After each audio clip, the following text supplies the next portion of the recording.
Hey guys, what's going on? Mike the Caveman Q here again, Paleo Problem Long Island, MikeTheCaveman.com. And today's question is, should you be drinking raw dairy? I'm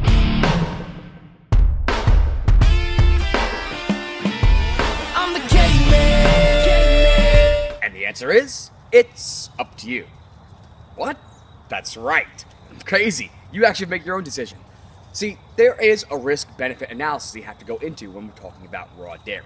Now, is it still the best option if we're talking about milks? Yes. We've talked about what is the best milk before, and we've talked about the importance of grass-fed dairy before. But the fact of the matter is, raw, organic, grass-fed, pasture-raised, not pasteurized, full-fat dairy is the best kind of milk you can possibly drink. Is there a risk to consuming raw dairy? Absolutely. There is a risk to consuming anything. You have a better chance of getting sick and or dying from consuming shellfish, seafood in general, poultry, even produce.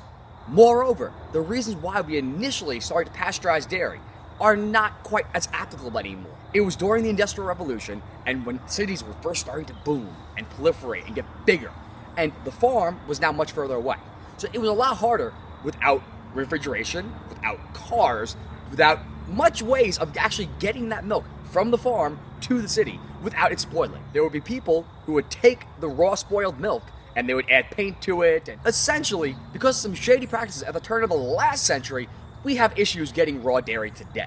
Now, if you are somebody who lives in a state where you have access to raw dairy, or you have a means of obtaining it otherwise, the people who are going to want to consider it are people who have issues with pasteurized and homogenized dairy.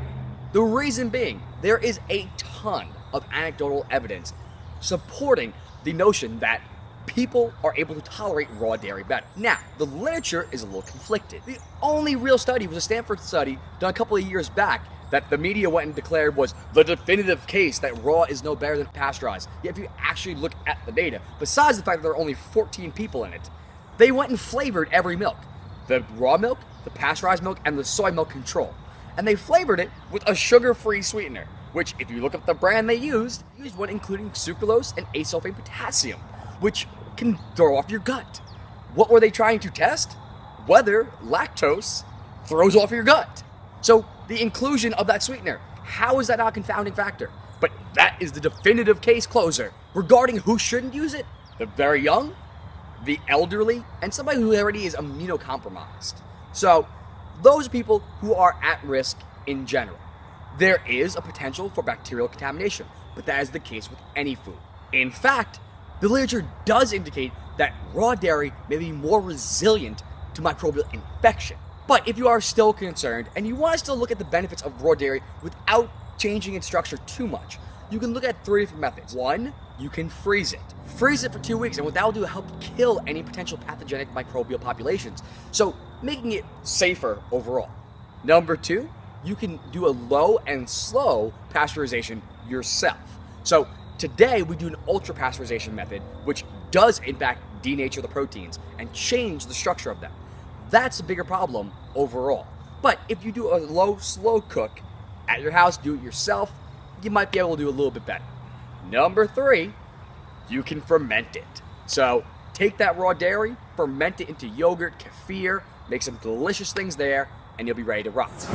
So your biggest takeaways are, if you are not immunocompromised, you're not super young, super old, then yeah, you probably should look into raw dairy at the very least. Particularly if you're somebody who does not tolerate grass-fed, pasteurized dairy.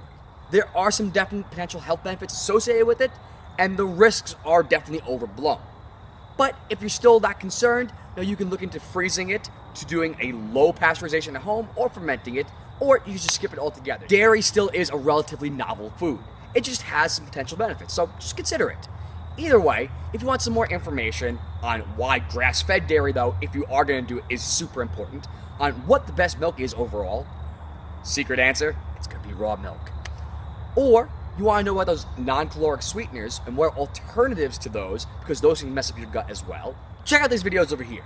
But either way, hopefully they helped you out, guys. You know what to do. Like and subscribe down below. Share it with your friends. Head over to Instagram and Twitter and follow me at Mike the Caveman, over on Facebook at Paleo Problem Long Island, and of course over on MikeTheCaveman.com. That being said, have a wonderful rest of your day. Consider some raw dairy, or maybe not. Either way, I'll see you tomorrow. The problem with opioids is they have a high propensity for building up tolerance and subsequently I'm having the development. Candyman.